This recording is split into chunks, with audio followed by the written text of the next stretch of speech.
intrigued when it comes down to things like compositional differences, because you can't directly compare the sort of approaches and the strategy that two teams like to go for when they're running different compositions, but you can tell a lot about the way they like to play and how they like to prioritize different things.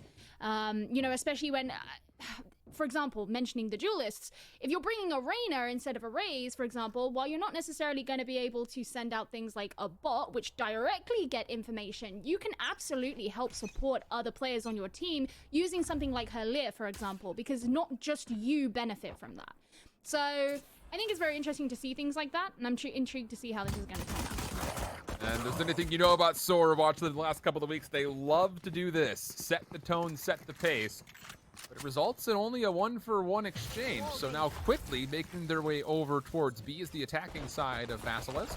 But they will be denied largely by a wall. B-Man, meanwhile, over towards A, finds a kill, and that will be the initial call to sit there and say, okay, we got the clearance of A, let's move back.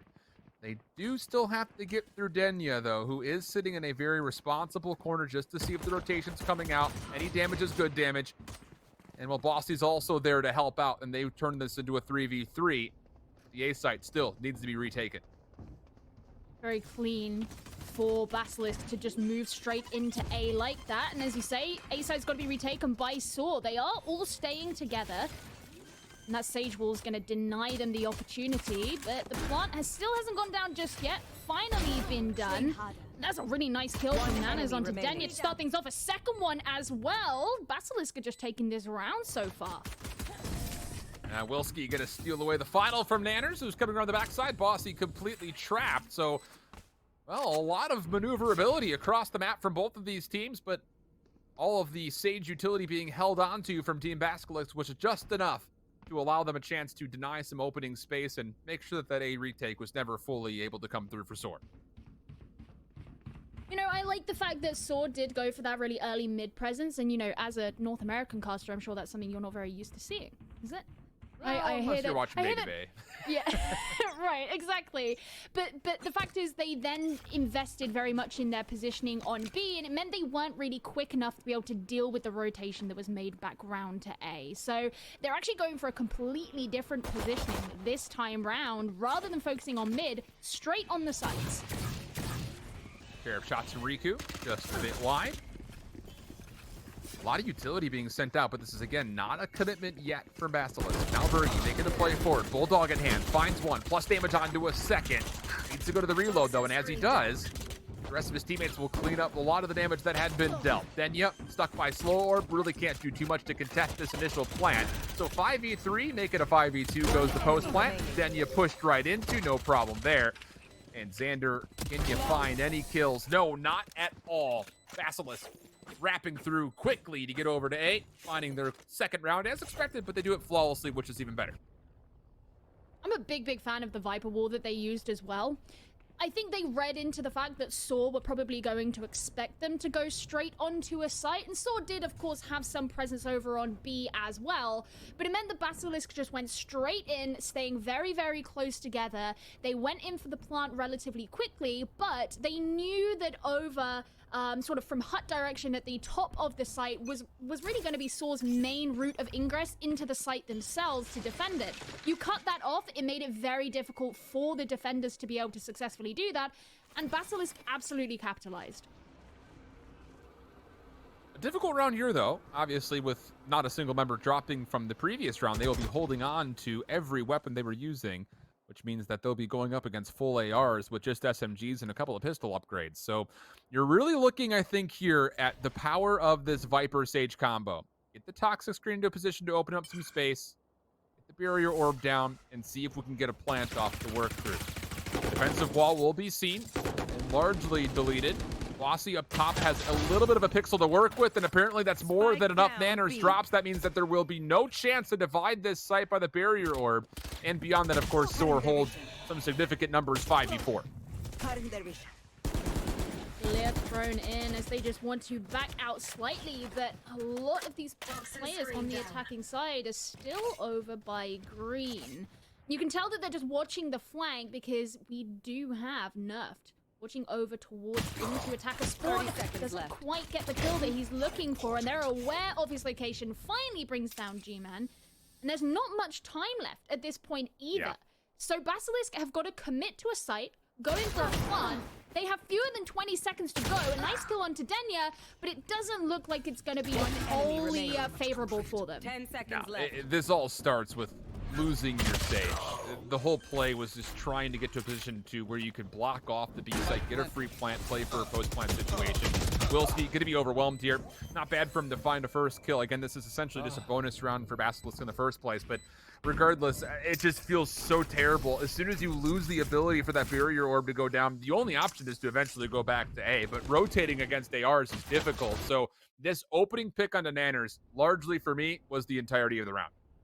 Yeah, you know, if you're going to be planning in B, you really need your Sage to be alive because you need that wall, right? Because especially if you're going to be planning in the default plant spot, I suppose you could plant wherever you wanted, in which case you could argue you don't need her. The likelihood is you're really going to need her. And as soon as she's taken down, you lose a lot of that viability to be able to plant there at all. And while Basilisk have shown that, yeah, they can do successful A plants, they weren't planning to this time. And making a quick adaptation, especially here on Icebox, difficult. Oh, how about this play from Riku? Wants to try to isolate onto Cryo, but the gunfight is just not coming through. And Cryo, who was supposed to be caught out mid-Aldrone, ends up turning it into first blood for SoaR. Big missed opportunity for Basilisk, who are still trying to put pressure to the middle of the map. Bergie's worked all the way around through Kitchen, but doesn't expect Cryo, who's been so slippery as a kill this round. Nerf now moving forward. Well, maybe a bit over egregious for the peak. That will allow not just the elimination, but also the ability to send us to a 4v4 as the resurrection will come through. But Xander there to help. Cryo going to be able to use the Hunter's Fury for another kill. That's a very expensive engagement from TV's POV. SoaR in a 3v2 situation. Still some room to work with here, though, for Basilisk. Life will be collected, and they said maybe there's a chance to work this, but not the case. Now they just find themselves stuck. 2-2 we go, but a very expensive round for Basilisk. Expensive and really uncomfortable as well, just the way they had to go about it, especially once the spike had been dropped, right? Because they had to have their attacking presence up through mid while they were surrounded on both sides from the defenders. Not only you are now outnumbered, but you've got so many angles to watch out for. There is so much in that mid area of this map where you could be watched upon from pretty much anywhere surrounding you, unless you're directly inside tube. Right, that's the only kind of small, confined area. So, as you say, very expensive. They're going to be coming in on a pistol round now, pretty much. And put SoaR way ahead of them. Aggressive play from SoaR as well. Yes, it's going to be costly for Xander, but you could tell how much they're valuing trying to get this resurrection online by forcing that play just to get the ultimate orb. Again, it's a lot of information on the opposite side for Basilisk. You know the Sage is playing towards B. You know there's going to be someone to assist. So, okay, we know two players are aggressive on the B site. Let's see if we can maybe find ourselves a 5v2 situation over towards A. Toxic Screen will go down and now be used to create a bit of a divide. Nerf. Dark cover first. Checks. Sees some information. Gets a lot of damage on this engagement. Finds Nanners. Another first blood coming through. G-Man for one, but traded by Denya up top. And numbers will still prevail for SoaR. Even though Basilisk still want to try to push forward on this site, they're a little bit apprehensive to do so, and understandably so. That would be exactly why. Cleanup coming through for SoaR, and that puts them now up 3-2. Not fun for Basilisk, I think, as the kids say. It's not fun when you're putting through the meat grinder like that. Is that what the kids say? Is that what those just the kids that say not fun? Those young whippersnappers? Well, I don't know. In my age, I've never heard the word fun. What's that? Goodness. We need to get you out more. I think that's the big problem. Yeah, well, there's been a kind of something weird going on in the world for the last year that's sort of prevented that a bit. I don't believe you. Yeah, you're right. It's just an excuse. Anyway, Basilisk need to find value in this round. They need to get a round on the board to be back in the game, especially as far as economy goes. But it looks like SoaR are really happy to push up. They want to pinch this entire team on A site. This is the staple of what we've seen from SoaR in these turns before. Bossy, Showstopper uses it, gonna find one, but actually the engagement stays overall a 2-for-2 exchange. So we're 3v3, although Cryo, who continues to be elusive for an elimination, my goodness, takes the long-range shots on Riku for the kill. And now holding a corner to where Bergie will walk right into him. How about Nanners? No, that will be at least one trade. This will be a 1v3 situation. Sneaking back into the dark cover. Still plenty of time to work with and the spike. Just comes down to how long do you want to sit here and try to clear your flank before you refocus onto a spike site? Your duty is not over. It's a long rotate as well. If he wants to go to B, which I mean, he's got to stay here, right? He just simply doesn't have the time to rotate, and going to be exposed on the high ground. He finds... Oh, does he? Okay, he does find one kill. Heals himself up a little bit, but time is waning. Thought maybe for a moment Nanners was thinking about just saving the rifle, but now it's a 1v2, and they're sitting there saying, maybe we'll give this a go, but the elevation stack on the backside of the site, no problem. And how about the game that Cryo is having? Outside of the weird interaction from a couple of rounds ago in the middle of the map, he's been finding value all over the place. 8, 5, and 4 assists. Definitely getting involved, that's for sure, from the side of SoaR. Yeah, kinda nutty. And Basilisk can at least invest some money. You know, Riku looks like he's going to be bringing the op. He doesn't have any armor, however. Oh, okay. Well, he does now. I was wondering about that. I was thinking that's a bit of a risk. So he's not going to be going for the op this time, actually. Instead, going to be bringing a Phantom, whereas SoaR do have an op. It's going to be Denya bringing that. So still advantaged in that sense, but a bit of money for Basilisk at least, which is something they've been lacking desperately. Cryo, again, aggressive peek. Does actually connect on the Nanners. How many of these fights do you want to take if you're Cryo? I mean, able to get a couple of players weakened up. The healing orb, I'm sure, will be spent. But regardless of that, it's just a really bold engagement. Cryo maybe just looking for a bit of a heat check off that continued peak. Barrier orb placement. Enough to maybe give an angle for Xander. Forfeits it. Nerfs up top, caught with utility in hand. Xander's done well to find one, but is going to have to find a lot more than that. The Lear will deny the ability to. That will mean a 4v2 situation. Nanner's even considering the resurrection, but thanks, snap. Never mind, no need for it. It's a very similar Viper Wall is what held back SoaR a few rounds ago, and you can tell that Denya is actually just playing it very, very patiently right now. He's not in a rush to act on anything, and Bossy's kind of the same. He knows these players are going to be set up for this. He wants to try and get the angle on a player who might be in the corner. Doesn't want to give himself away, and it's really hard to peek that without giving away where you are either. Yeah, the shoulder, has it peaked? Is a real question. Maybe not. Wilski throws a recon bolt. It actually doesn't even connect all that much. Bergie's gonna have to deny this space. There's not enough time here for a defuse to come through, but the punish that could exist off this exit is actually pretty darn good. Bossy's done well to find a couple. Is gonna use the spike detonation maybe for more, but Bergie was ready for it. So it becomes dicey really outside of the objective overall, but SoaR will put themselves just down to a 1-round differential as Basilisk will confirm an offensive round. But I guess the good news here for SoaR is the fact that you've got more than enough to buy and you've forced a couple of repurchases. Not bad whatsoever. Yeah, and on the side of Basilisk, it's definitely great that they've put another round on the board. They've managed to get a bit more money, especially as they planted. You know, that gives you a little bit extra too. But I think that when you look at it from a more holistic perspective, it's really good because that's their first plant in 4 rounds. And you need to be giving yourself at least the mentality saying, we can do this. I have the spike. Well, it'll be information off the Owl drone. Enemy mark. Gaining that there is an operator on board defensively, and it is playing over towards B. And this is something that SoaR has continued to do. They have continued to force TB to make a play over towards A, just either by positioning or aggression, whatever it happens to be.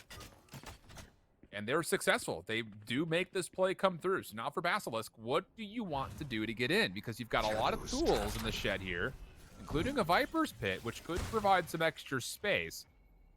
This comes down to, will you use it as an execute tool or as a post-plant tool? I guess it really depends on how the take goes, and here it comes. G-Man, first one forward. Going to use the Empress to get on in. Good information off the recon bolt. And with the toxic string being in play, there's an opportunity to find a couple, and G-Man will get a double. Defensively, the Hunter's Fury comes out, but it's too late. Wilski able to find the headshot, and SoaR have been absolutely taken advantage of over onto this B site. Bossy has kept the retake potential alive with 1 kill, but Nanners will not double peek this. Bossy being held back anyway by the SoaR. Throws over the paint shells, just looking for something, but he's just going to turn around and move the other way. I think at this point, they know that there's not a huge chance for them to win this one out. This is a kind of flank. I guess if Bossy can catch someone out, then great. That's a kill for him. But they're certainly not going to be aggressing onto the side at all. No, it's 2 really good takes for Basilisk back-to-back onto this attack overall. Last player A lot of standing. sound cues for Bossy, but they were so worried about the sound cues that they did not expect Wilski to be holding the corner. So the only player to survive defensively will be Denya with the operator. And I was about to say, he gets an op in hand or a Bladestorm in hand. Never rule out any situation, but this opening play from G-Man was absolutely flawlessly done in combination with the Viper utility. Yeah, I actually have to say, you know, one of the things that you said is, are we going to see the Viper's Pit, and in which case is it going to be used to help the execute, or is it going to be used to help the post plant? What they did is neither. They used the Empress instead, and I think that helped facilitate the aggression that they wanted to use in that take. But what that also means is they still have that Viper's Pit, right? So even though SoaR have struggled with these 2 attacks in the last 2 rounds, they know probably that they still have that kind of post-plant utility that could be a problem for them in the upcoming rounds. They haven't cleared those risks off the board yet. Well, an important round here, to be sure. And I think first and foremost, you are looking to see how Denya wants to use this operator. Again, Basilisk have been really responsible about, I guess outside of the first couple of rounds, making sure there is not any opening pick potential from SoaR. Bergie tagged by the Owl drone. Really, it's pretty negligible information outside of the fact that SoaR will know for sure that Basilisk is playing this round a bit more passive. And Cryo, again, holding this angle mid, finds the first. No chance for a second. There's going to be help here. Their cover will come through. They're going to try to spam down the Resurrect, but it actually just goes 1 for 1 overall. Now Xander, playing outside yellow, will essentially do the exact same, and the individual 1v1s that come across the board leave us with a 3v3, 33 seconds to play. Anna's in kitchen. He might find 30 seconds Denya left. here. And one, oh, he does. Okay, so that's the op down straight away. And, you know, that's going to make Bossy wonder where this push is even happening. But the answer to that is A. And there's only 1 player from SoaR who's over there. They send in the recon dart to try and find him. Haven't quite, but there is the backup. 10 seconds Nerfed left. falls. And that'll be the opportunity that Basilisk need to get a plant on the 3rd round in a row. And only a Bulldog is going to feel so bad in that situation, I think, if you're nerfed. Any other weapon, maybe a chance with a little bit extra faster rate of fire or just a bigger packing to the punch. Bossy, what's the play here? Are we going to be saving 3 rounds in a row, or are we going for it? Lisa's going to check the surroundings. I mean, the post plant is so safe with the Hunter's Fury. There's really no way that Bossy gets this off. So, timing, peek. We'll see 1. Wanted the spike, but got the rope instead. A little bit unfortunate. I don't think it would have resulted much in a difference to what's actually happened. So, a couple of rounds in a row now for Basilisk. That's actually 3 straight. A lot of it coming off of the successful takes of this A site. So, SoaR, I would say largely, yeah, you've been doing well to force Basilisk to go to A, but you've been unsuccessful at actually holding on to A. Yeah, the funny thing as well is that as Basilisk have been getting better, the momentum kind of shifted at the point where they'd been losing so much that they managed to gather enough credits to actually buy weapons. Right? It was when their economy really, really went down the toilet that they weren't doing anything particularly. And then they just lost so many rounds that they kind of had enough money to get some guns. And suddenly things look a lot better. They look a lot more coordinated as well. They're holding a lot more lines of sight, a lot more angles. They're trying to throw SoaR off the scent in a number of situations too. And it's been working. If you really want to get a look into SoaR's mentality, look no further than this round. Full purchase, essentially forced purchase is what I should say here for SoaR. But At a higher level, you will not typically see a Jet use a Blade Storm unless it's a full-on eco. That's not the case. They're going to use it here to give some kill potential to Denya. If the showstopper over the top could be massive, but it's shut down by Riku. Cryo over the top. Shock dart. Going to connect for some damage. Sander finding a third elimination and a fourth. Working on the full-on ace. Not quite able to lock down the counterpart in Nanners, who will keep this offense alive, but it's a 1v2. Finds Cryo. And now it's a 1v1. Sure did. Looking right over towards Denya. Takes the headshot. Nanners finds the final 3 kills. And Basilisk put themselves up 6-4. But I think we can go ahead and start writing in the 7 because this is probably going to be another broken buy situation for SoaR. You know what I love is just at the end, he skips away with the spike. Like, I don't need to plant you, I'm just gonna carry you with me. No, I mean, that was great. I mean, when the showstopper came out to go over the Sage Wall, I was like, oh, this is gonna be huge. There's 2 people right in front of him, and the kill onto the Raze was absolutely fantastic to shut that down. And it, as you said, it looked like Team Basilisk, you know, they could have ended up with an ace on the team, but that's the problem when you have too many people who are too good. Nana's continuing to show up here into the next round. Oh, man. Again, it's a half-buy situation. The economy will allow for it to happen for SoaR, but that is not a great interaction to be going through with. 5v3 situation. Xander gonna get caught underneath too.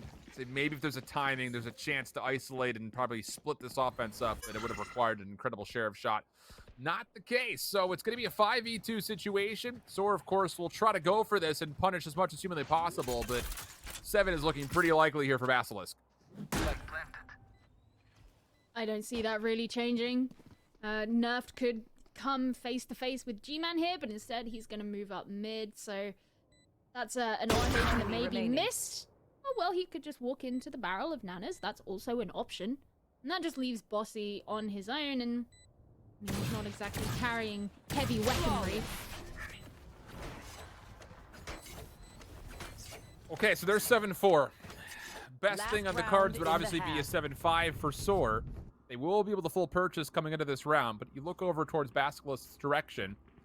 Resurrection, Blade Storm, if you really need it, Riku will probably bring it out because he's got an operator in hand, and then also still that Viper's Pit still being held on to.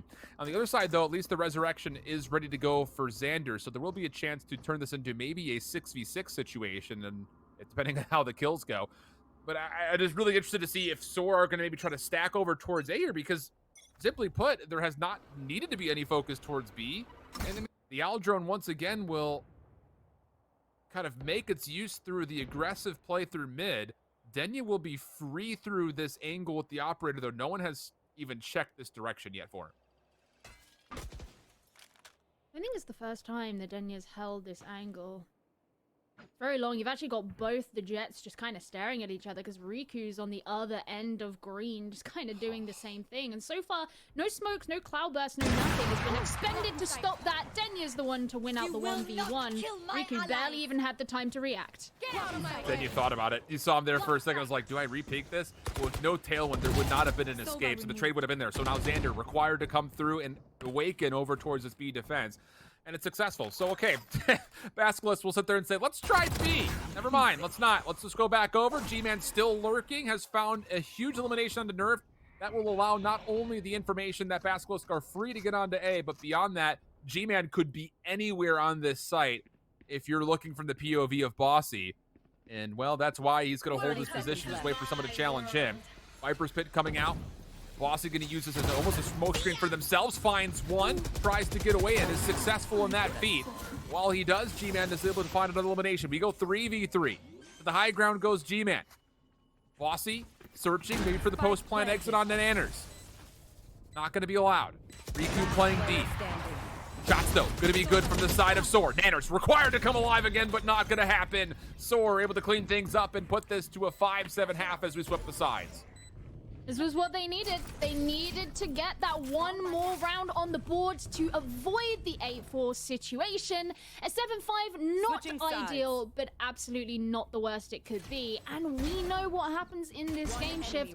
We know that when the sides switch, the entire story can do the same thing. And SoaR being just 2 rounds behind Basilisk is going to set them up to potentially exploit that opportunity.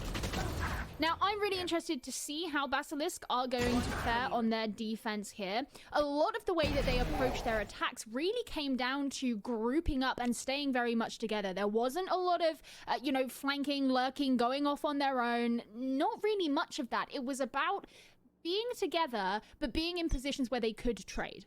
And that's very valuable, because if you can trade off a kill that's put onto your team, you can still win out the most value in that situation. But look at this. This is pretty aggressive.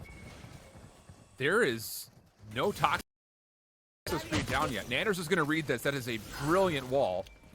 Gonna have to use a little bit of self-sustaining heal, though. Riku trying to rotate quickly over. Fergie, though, playing through yellow. This is the only problem with this take from SoaR, is that you've got no one who can really clear out towards the yellow container. Cryo will eventually do that, but it costs him not only his health, but also the rest of his teammates. And yeah, I mean, again, this is what we saw when SoaR's playing up against Rise last week. It's just aggression. Sometimes it feels like for the sake of aggression. But that whole take, when you're trying to push through tube, get up top the kitchen, play through the bottom side through blue, the one thing you're missing is the ability to offensively control yellow. And that came through very nicely. SoaR TB hold their position, find the tradeaway kills, and just come out with just sheer numbers after the initial engagement. Yeah, I'm going to be totally honest with you. I feel like I blinked that round and the round was over. I looked down to write what site they were going to. I look up, the round is just completely over. So it was a very, very swift approach from SoaR, and it looks like they're going to play it a lot more slow this time. Victim to the Marshal is Denya. He won't be joining in for the rest of the round, and Basilisk don't need to over-aggress. Oh. This duality between Nanners and Bergie all map so far has been such a treat to watch. There's no escape for Nanners with a Marshal outside of the Poison Cloud. So you get the first blood, Poison Cloud goes up, Nanners backs away, put down the barrier orb, take the Poison Cloud down. Bergie can spam, find a free kill. Absolutely beautiful. SoaR forced to go back over to A, which is actually where the Toxic screen is placed. That will fall. Lear will come out. Cryo try to get some positioning, but G-Man finds the easy kill from behind, and that entire approach from SoaR was very disjointed. It's a 2v5 situation now for both the last two members of Bossy. And now just Xander. Does have the spike, looking for maybe a rotation that will completely catch TV unawares, but not the case. Nanners held the position the entire time. Marshall for 2. Basilisk now on 9. Oh, I mean, that time kind of seeing Xander go from B to A to B, but the second time that he went to B, it was sort of like, you don't know that there's someone waiting for you there, do you? Because it was straight into the line of sight. And Nanos was holding onto green is where he met his demise. And I expect that that's something that we will see continuously from Basilisk. I mean, potentially there's only a few more rounds that we even get to see anything, but just in always ensuring that there's a line of sight elsewhere that's being held rather than committing too much to just one part. Just narrowly missing out on the kill was Riku. That means for now, it's still a 5 versus 5, and Denya can be healed up by his comrade. Yeah, holding onto that Marshal is not going to feel great. It was actually a double Marshal setup, pardon me. Didn't realize Nanners was still hanging on to it, so the body shot is essentially negated by a healing orb. Xander, though, meanwhile, does find one elimination. That will put a pause on Wilski's play through the middle, but he can only wait for so long because the take of A is already on the way. G-Man, Spectre in hand, looking to make something happen with this. SoaR continues to split the map. Overheal comes through, maybe a chance for a second, but G-Man denied, and that will lead towards a spike plant from Xander in a 1v4 situation that will never get off the ground. Nearly did, actually, as Wilski turned and found a lot of damage on the Nerf, but that'll be 3 kills in the round for Nerf, and SoaR bring this back to a 3-round differential at 6-9. Just looking at what their buying power is here. I mean, SoaR have got more credits available to them, but you got to bear in mind that Basilisk have already got decent weaponry as well. Yeah. I mean, is Cryo gonna buy something? I assume he's not just gonna be playing with a classic. Yeah, there we go. Finally got that. So they're on a full buy now. It's a lot more evened out here. It's going to be the operator on Riku, so no more marshals on the board anymore. You got a real gun now, my son. You got to kill something with it, though. So better use it to a good value. Yeah. Another quick, at least, approach towards A, but it's just all the utility that we're seeing from Basilisk is shutting every idea that SoaR wants in these initial approaches completely down, including even a first blood all the way back. Look where the red X is, all the way back in their spawn, essentially. So again, the duality between Nanners and Bergie has single-handedly shut down any play towards B. They're going to force the resurrection out, which, to be fair, is expected, but also fine if you're looking at that from Basilisk's POV. And how about G-Man? Thinking maybe about getting a bit aggressive. You see the rest of TV doing the same through mid-map. Just comes down to timing, and SoaR are going to wait to stack and maybe even just wait for this Aldrin before they make a play. I mean, G-Man could get aggressive, but does he know that he's facing 2 players and not just 1? Because he could very easily be traded right here, and with the rest of SoaR just coming around to join them, well, he's gonna get droned out anyway, immediately killed off by Denier, and now just all the bloodbath is probably going to ensue. Yeah, it's tough. You're playing for a dismiss, 1-for-1 exchange right there. If you're the Reyna, but does not come through. Flossie killed. Time becoming a bit of a problem here. Need to get the spike planted, which Flossie will attempt to do. Last player is Nanners. They do a 1v5. So the first round that we see SoaR kind of hit the brakes and wait to read some information.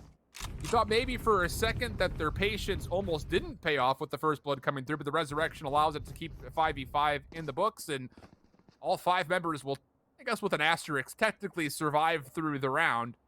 They keep a flawless in hand, and now it's just a 2-round differential with an eco coming up for Basilisk. Oh, how the turns table. Indeed. I mean, yeah, they've been looking very dominant for much of this game, and they still do retain the lead as far as, you know, the score goes, and they've got a couple of rounds deficit to play with. But, you know, when you look at that and you think about it from this perspective, right, you're playing an eco now. If you lose this eco round, then you're gonna need a couple of rounds to be able to catch up from that. If you win this eco round, then great, you could retain and continue on having that round advantage that's gonna keep going like that. But if you do lose this, it makes those 2 rounds look very, very vulnerable.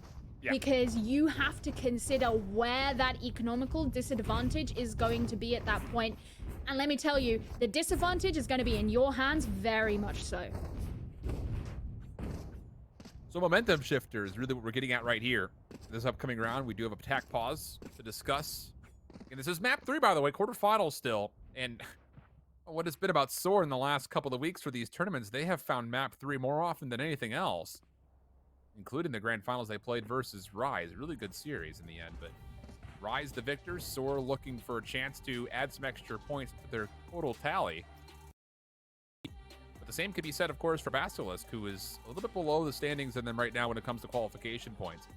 The big thing is just, I think for both of these rosters, there has to become a period, and it might even be after this tournament, of is this working, right? I mean, is this roster what we really want to carry on? Do we want to maybe trial somebody else in the mix? Because we talked about, you know, for our prior matchup with players like Polar in the mix, you know, those are all heavy hitting names that have all been either near or at the top of the game at one point in time. You can't really say the same thing about these 10 players, but at a certain point, these collective squads are wanting to be in the best form possible, not just for the summer champs in August, but also, I think maybe even more importantly in a way, what's coming up for stage 3 after Iceland comes to a conclusion. Yeah, it's very true. There's going to be a lot of competition from a lot of different angles. And, you know, the thing with Basilisk as well is you can kind of just tell even by looking at the team's social media and stuff like that. It's not exactly a big organization, but you can tell that they're really trying to support and promote the players that they're having. And to me, yeah, I'm not privy to what goes on behind the scenes in this team, but it's at the very least a good sign that there is that support behind the scenes, that they are really investing in developing this team. And I think that's a good thing. You know, Basilisk so far, yeah, they're not a huge team. They've played in a number of these opens. They've never gotten past the quarterfinals. This could be the first time that they do that. And that's a great sign, as is that beautiful kill. A second one coming in from Denya. What a way to start things off. Not bad, though, for Nanners on a Sheriff just to go 1-for-1 initially. Denya, though, with the operator, always a force to be dealt with. Locking down one side of the site. His teammates responsible for the others. Here they come. Push from the side of Basilisk. Just trying to force their way on. They find 2 kills, but Nanners, I think that's kill 23 for him. I mean, we're 17 rounds in. He has 23, 9, and 4. 23 and 9.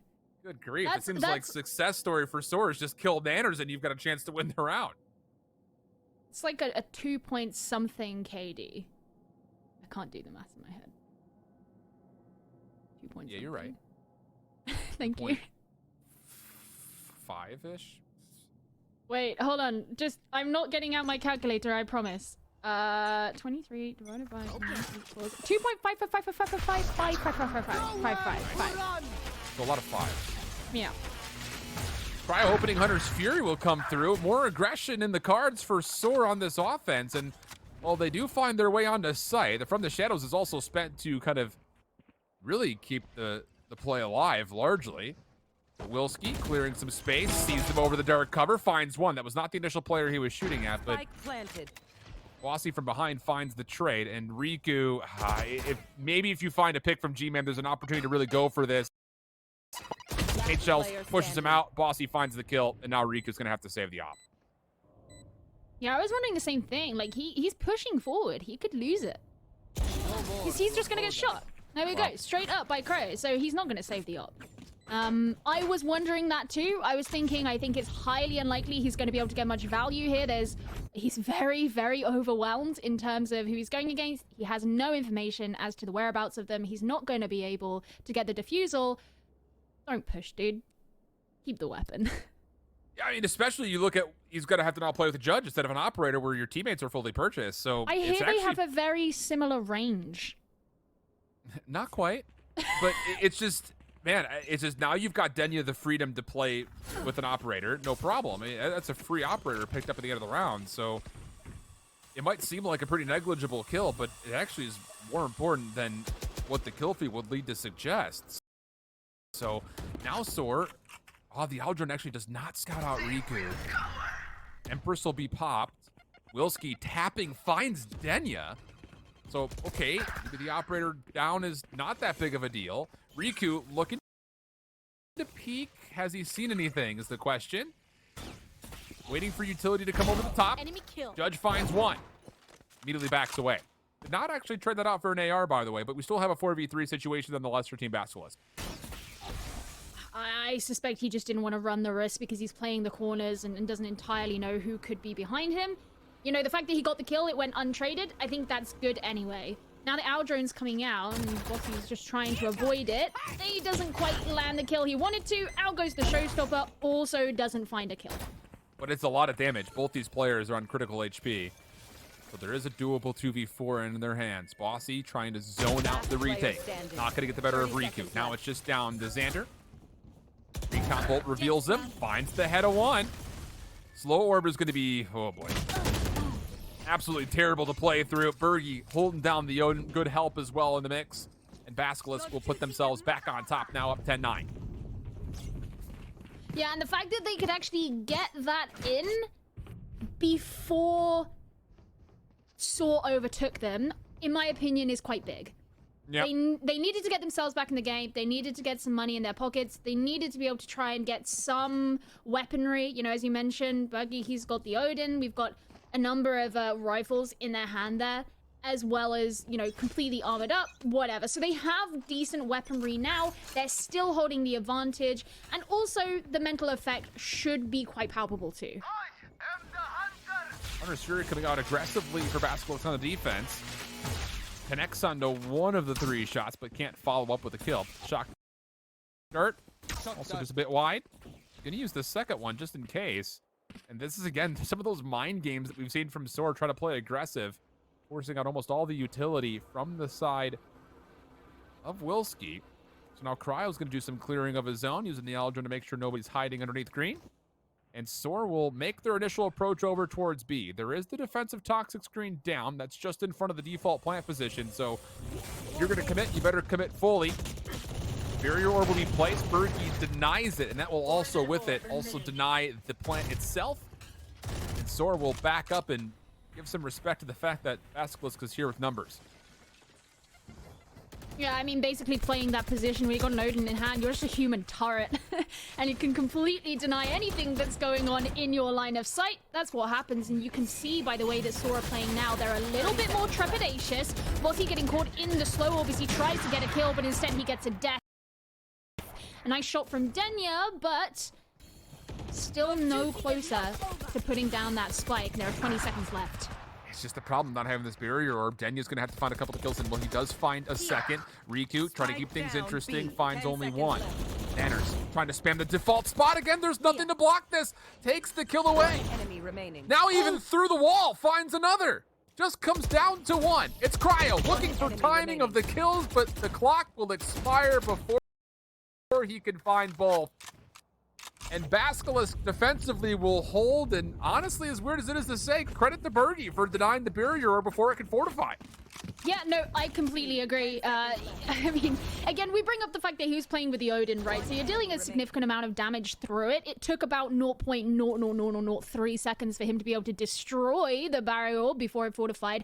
But regardless of the fact that he did it quickly, the point is that it happened at all. It basically completely denies that spike location. We spoke about it before. That default plant location is so key if you want to plant on B, and you really need that protection that is added by the barrier orb. That's denied to you, suddenly you're in a frenzy.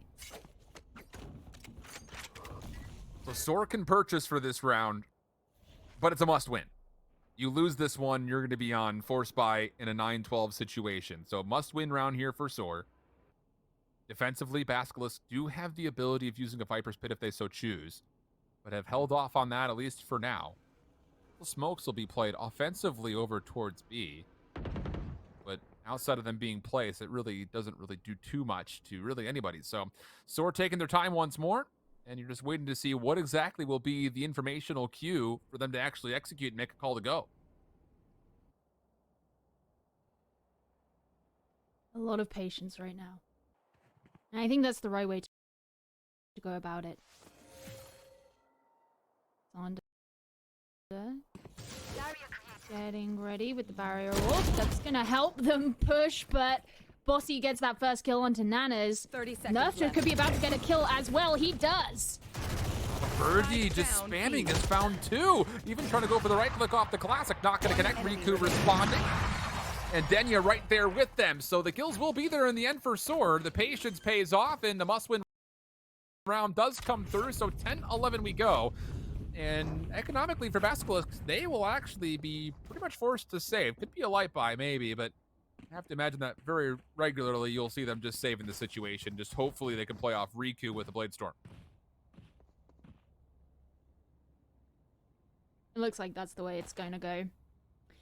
Yeah, you'll be looking for the Blade Storm to be getting that value. As you mentioned earlier on in the map, you only really look to use that if you're playing an eco round, because you just don't want to waste it. Unless you're Denya, of course, but, you know, this is Riku, so hopefully he'll be playing the regular rules. That is what they'll be relying upon. Nanners has already made his way through mid. This is going to be completely entrapping SoaR. Wait, for a thrifty round, this is a brilliant piece of positioning for Basilisk. This comes down to, can they actually capitalize and find any kills? Can you hold off this push long enough for the flank to find value? Nanners already making their way through. I don't know if Cryo's seen this. He's going to see one, but does he expect the second? Does not seem to. Oh, no. And Nanners is just going to walk right on over. Waiting, maybe waiting a little bit too long, though. And Xander will punish, so all of that entire envelopment that Basilisk had has been completely shut down, and now we've got a 5v3 favoring SoaR. Oh, it was so cocky. I understand why he didn't go for Cryo, because he didn't want to alert the rest of SoaR of his location, but maybe hovering around that potential headshot a bit too long. Just, you know, didn't actually find anything in the end. Of course, he's going to be pushing up. Knows where one of these players is, and I suppose he knows where Berkey is as well. It's traded, however, and puts it in a 4 versus 2. Make that a 4 versus 1. It's all down to Riku. Just to the Blade Storm. Long range. And T, no chance. SoaR tie it at 11. And so now the economy of SoaR has been set up. it's good to go for the rest of this half, whether it ends in 24 or if it ends sooner than that. We'll have to see, because for Basilisk, yeah, now you can full purchase. Yeah, I was going to say, there should be enough for Bergie to get a weapon, and there is. But the problem is, obviously, if you lose this round, you're right back to an eco. So you kind of almost look at this as far as who most needs this round. Technically speaking, Basilisk most needs this round, because SoaR still has an economy that they can play with to try to tie things up and go to an overtime, essentially. You also want to look at how much, look at all the ults that are available on SoaR and look how many are available on Basilisk. So SoaR have got way more in their repertoire that they can bring out to ensure that Basilisk are suppressed. Basilisk don't have much on top of the weapons that they are currently carrying to try and bring out a win. That's a big risk if this is very, very important for their economy. Boombot clears yellow for SoaR. Riku. Oh boy. Holding close, gonna go to the knife. It completely reveals their position. Bossy over the top. Should see a free kill here. No, it misses completely. Manners stays alive. 59 HP, and now building a bit beyond that as the healing word will be spent. Nerfed is waiting for a flank that is not actually coming, but in turn could turn this into a flank of their own. Nanner's gonna set up a retake orb, but there's Nerf from behind. He will take down 2, and SoaR looking good for 12. But that said, G-Man, Wilski still keeps the play alive. Cryo's gonna go ahead and get the Hunter's Fury to make sure no one's defusing. Time becoming a bit of a problem. Wilski's gonna have to get this to at least halfway, and as he tries to, Cryo finds not just the first, but also the second. SoaR will put themselves up 12-11, and Basilisk will be very uncomfortable coming into this 24th round looking for a tie. Yep, that was the round that they really needed to win, and I mentioned how SoaR had so much more ultimate utility that they'd be able to bring in. Well, look, I think they had 4 going into that last round. Now they just have 1. So they used basically everything that they had to ensure that win because they were aware of simply how important it was. Now they're back down to just 1 on each side, but you have the significant weapons disadvantage on the side of Basilisk. So regardless of the fact that SoaR invested more, they're still in the better spot. This opening utility that keeps getting spent from Basilisk's POV will essentially mean that SoaR's gonna have no idea where this defense is positioned. They could be forward up until where that slow orb just previously was placed. They could be holding just a long angle. This is not a lot of information. Or you can get where Riku is, where he's just holding a corner with, I believe, a judge. So defensively, that's where the trust for Basilisk will be, is the fact that Riku can at least go 1 for 1. Maybe even get out with his life. So now the defense can hard focus a little bit more over towards the A site. The toxic screen is down for this setup. Paint shells to try to clear off an angle. Denya doing the same from up top with an operator, and the Empress comes through defensively in enough time, I would imagine, that this will not expire before a play actually has to come through. Well, it looks like they're going to be rotating back round to B. Here we go. Yikes. There's 1. Riku tries to take a second shot. He's going to use the Cloud Burst to obscure the vision and pick up the weapon. Narrowly misses being shot, but it finally comes through. SoaR are going to be able to keep pushing forward. It's a 4 versus 4. That's actually really well done from SoaR to make sure there is no exit from Riku's POV. Now Denya can watch up top. He's a shoulder of 1. Misses the shot. Bergie turns that into elimination. Nanner's hoping for a kill off the post plant, but does not delete the wall in time. Nerfed playing forward. 1v1 at long range with G-Man, who continues to play with them and eventually locks down the headshot. So now defensively, Basilisk have numbers. Plus, they've got a resurrection that they might be able to spend, but you don't want to wait too long to actually make this retake come through. Denya, a little bit baited over by the zip line. Xander finds 1. Denya a second, just down to Nanners. Has to play forward. Sees him down low, but Denya beats him to the punch. And SoaR